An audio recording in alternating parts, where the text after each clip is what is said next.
So I've done the rough excavation for the new addition, and the next step is to build the forms for the foundation footings. And the first thing we need to do in that process is to establish some fairly precise reference points to establish the height and the position of the forms so that the new foundation ends up the same height as the old one so that the floors match up. So it's all about the floors. Basically, we want the floors in the new section to match up exactly with the floors in the old section. So this is the rim joist in the old section. This is down in the crawl space, and it sits on some piers that are built down in the crawl space. So it doesn't have a sill plate. The sill is actually on. There's a sill on each of the piers. So this, in order to simulate the sill, I tacked a 2x onto the bottom of that rim joist, so that the bottom of that 2x establishes where the top of the new foundation will be, so that it can have a sill on top of it and then a 2x10 rim joist on top of the sill, and that will make the new floors match up with the old floors.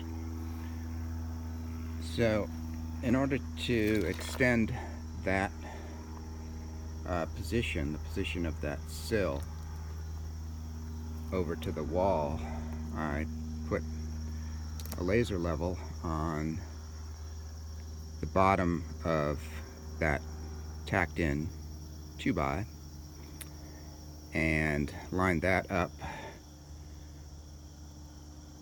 with a mark on the wall, so that laser line, you can't really see it too well in the daylight, but that laser line is right at the bottom of that 2x, and then that lets me make a line around this wall that tells me where, once that new foundation is built, where the sill will be.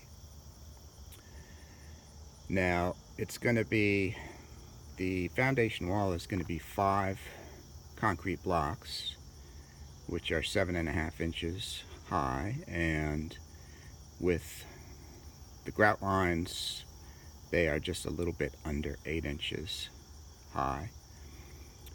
So that means 5 blocks will be about 39.5 inches. So that tells me that the top of the new footing needs to be 39.5 inches from that mark. So I got a steel stake and I put a yellow crayon line around the stake, and then I tap that in, and then put my level on that mark and measured the distance from the top of the level to the crayon line, and kept tapping it in a little bit at a time until I got that mark right at 39.5 inches. So that tells me that that is where the top of the footing needs to be, and so the bottom of the excavation needs to be about 9.25 inches below that. We're going to frame the footing forms with 2x10s as well. And that stake is out from where the footing will be about a foot or so, and that gives us room to work, and it also gives us room for the foundation drainage. May as well prep for that while we're at it. So the next step will be to